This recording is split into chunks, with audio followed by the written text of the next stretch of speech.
কনকনে শীতের সন্ধ্যায় যদি গরম গরম মুখরোচক পকোড়া পাওয়া যায় তাহলে বোধহয় ওই দিনের সন্ধ্যাটা বেশ জমজমাট হয়ে ওঠে।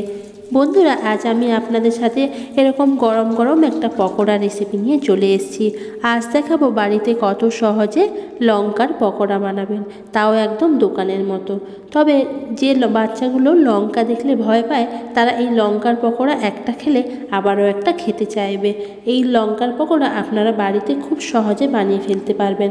তাহলে চলুন বন্ধুরা, শুরু করা যাক আজকের এই রেসিপিটা।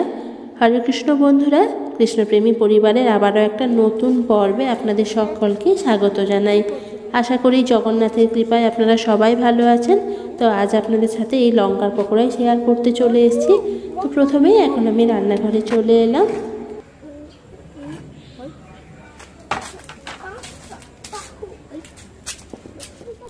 এই পকোড়া বানানোর জন্য যে মেন উপকরণ সেটা হলো লঙ্কা। তো এরকম বড় সাইজের লঙ্কা আপনারা খুব সহজেই বাজারে পেয়ে যাবেন। তবে লঙ্কাগুলো কেনার সময় একটু শক্ত টাইট দেখে কিনবেন। আর এখন যেহেতু শীতকাল, আপনারা বাজারে কিন্তু অল্প দামে এই লঙ্কাগুলো পেয়ে যাবেন। এগুলো অনেকটা ঠিক সেই ক্যাপসিকামের মতো। তো এখন আমরা প্রথমেই একটা বেসনের ব্যাটার বানিয়ে নেব। তার জন্য এখানে একটা বাটির মধ্যে 1 কাপ বেসন নিয়ে নিয়েছি। তার মধ্যে দিয়ে দিলাম স্বাদ মতো লবণ, হাফ চা চামচ হিং, আর দিয়ে দিলাম 1 চা চামচ জোয়ান। জোয়ানটাকে হাতের মধ্যে এভাবে একটু ঘষে দেবেন। প্রথমে শুকনো উপকরণগুলো ভালো করে একটু মিশিয়ে নিতে হবে। তারপর অল্প অল্প জল দিয়ে একটা গাঢ় ব্যাটার আমরা বানিয়ে নেব। সাধারণত পকোড়ার জন্য যে ব্যাটারগুলো হয়ে থাকে এই ব্যাটারটা কিন্তু তার থেকে একটু ঘন হবে। তবে একসাথে পুরো জল দেবেন না, অল্প অল্প জল দিয়ে ব্যাটারটা মাখবেন। তবেই জলের পরিমাণটা আপনারা যেমন সঠিক বুঝতে পারবেন, তেমনি ব্যাটারটাও ঠিকঠাক ঘনত্বের হবে। তো এইভাবে বেসনের কোনো জিনিস বানালে অবশ্যই কিন্তু 2-3 মিনিট সময় ধরে ফেটাবেন, তাহলে কিন্তু বেসনটা ভালোভাবে ফুলবে। ব্যাটারটা ভালো করে ফাটানো হয়ে গেলে এখন এখানে 2 চিমটি হলুদ গুঁড়ো আর 1 চিমটি কাশ্মীরি লাল লঙ্কার গুঁড়ো দিয়ে দিলাম, শুধুমাত্র একটু কালারের জন্য। তবে অবশ্যই খেয়াল করে এই লঙ্কার গুঁড়ো আর হলুদ গুঁড়োটা বেশি দিয়ে ফেলবেন না, তাহলে কিন্তু প্রত্যেকটা পকোড়া দেখতে একদম কালচে কালারের হবে। তখন পকোড়াগুলো হয়তো খেতে ভালো লাগলেও দেখতে একদমই ভালো লাগবে না। তো ভালো করে মিশিয়ে নিয়ে এখন ব্যাটারটা এক সাইড করে রেখে দিলাম, কেন বেসন জল পেলে কিন্তু অনেকটাই ফোলে। তাই মিনিমাম 10 থেকে 15 মিনিট আপনাকে ঢাকা দিয়ে রেখে দিতে হবে। তো ওদিকে বেসনটা ফুলুক, ততক্ষণে চলুন আমরা লঙ্কাগুলো রেডি করে নিই। প্রথমে লঙ্কাগুলোর মাঝখানে এভাবে ছুরি দিয়ে একটু কেটে নিলাম। তবে শেষের অংশটা কিন্তু একটু জোড়া রাখবেন, পুরো লঙ্কাটা কাটেনি, আপনারা নিশ্চয়ই খেয়াল করেছেন। তারপর মাঝের যে এই বীজ অংশটা থাকে ওটা কিন্তু পরিষ্কার করে বের করে দিতে হবে। তো এটা খুব সহজ কাজ, খুব একটা কঠিন নয়। দেখতেই পাচ্ছেন শেষের অংশটা কিন্তু একটু জোড়া রয়েছে। তো এভাবে করে কিন্তু প্রত্যেকটা লঙ্কা আমাকে কেটে নিতে হবে। লঙ্কাগুলো কেটে তারপরে মাঝের বীজ অংশটা বের করে দেব।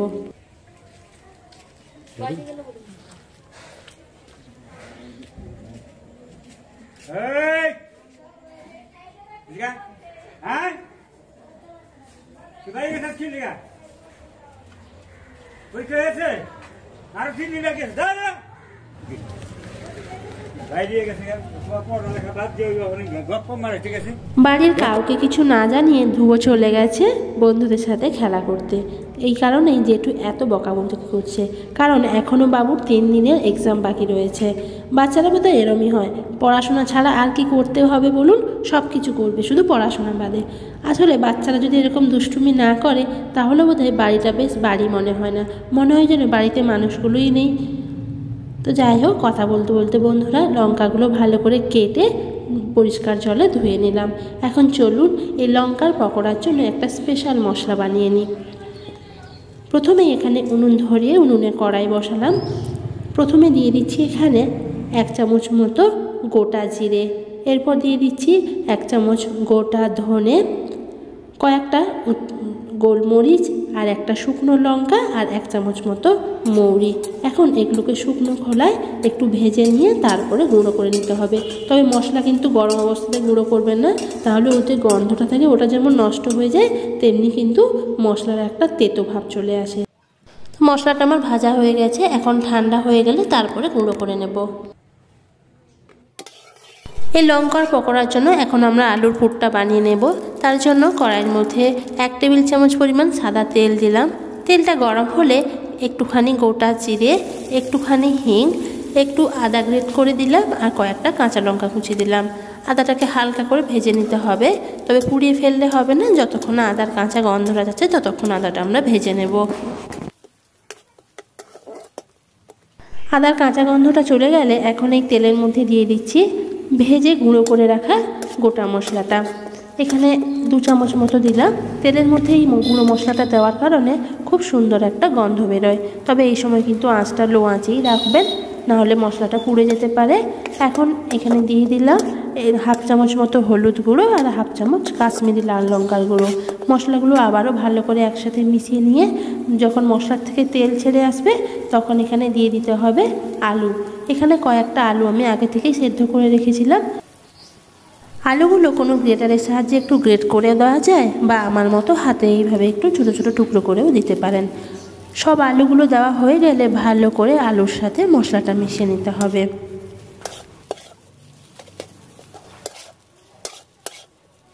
আচ্ছা বন্ধুরা, এখানে একটা কথা বলি, আলুর পুরটা রেডি হয়েছে কি করে বুঝবেন?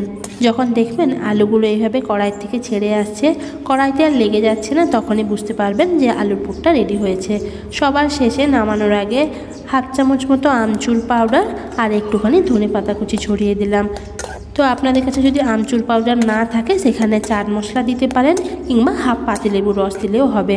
সব উপকরণ একসাথে মিশিয়ে নিলেই তৈরি হয়ে গেল আমাদের টক ঝাল ভরা আলুর পুর। এখানে মিষ্টি ভাব আনতে চাইলে 1/2 চামচ চিনিও দিতে পারেন। আলুর পুরটা নামিয়ে অবশ্যই ঠান্ডা করে নেবেন। আলুর পুরগুলো কিন্তু একদম ঠান্ডা হয়ে গেছে। এখন চলুন বন্ধুরা লঙ্কার পকোড়াগুলো রেডি করে নিই। তার জন্য এখানে প্রথমেই কিছুটা পরিমাণ আলুর পুর নিয়ে এইভাবে একটু সিলিন্ডার শেপ দিয়ে নিয়েছি। তারপর কেটে রাখা একটা লঙ্কার মাঝখানে এইভাবে আলুর পুরটা ভরে দিতে হবে। তবে বেশি চাপ দিলে হবে না, তাহলে যেটুকু অংশ লঙ্কার জোড়া রয়েছে সেটাও কেটে যেতে পারে। খুব সাবধানে ধীরে ধীরে সময় নিয়ে 2 হাত দিয়ে এইভাবে ঘুরিয়ে ঘুরিয়ে পুরটা আমরা লঙ্কার মধ্যে পুরে দেব। তো এইভাবে করে লঙ্কার পকোড়াগুলো রেডি করে নিতে হবে। তবে বন্ধুরা, এই লঙ্কার পকোড়াগুলোকে আরও একটু টেস্টি করে তুলতে চাইলে আরও কিছুটা আলুর পুর নিয়ে এইভাবে লঙ্কার গায়ে লাগিয়ে নিতে হবে। পুরো লঙ্কার গায়ে এইভাবে অল্প অল্প আলুর পুর লাগিয়ে নেব, যাতে পুরো লঙ্কাটা কভার করা যায়। তবে এই বাইরের দিকের অংশে কিন্তু বেশি পুর লাগাবো না, একটু পাতলা করে একটা আলুর লেয়ার দেব। তারপর এইভাবে হাত দিয়ে ঘুরিয়ে ঘুরিয়ে লঙ্কার মতো শেপ দিয়ে নিতে হবে।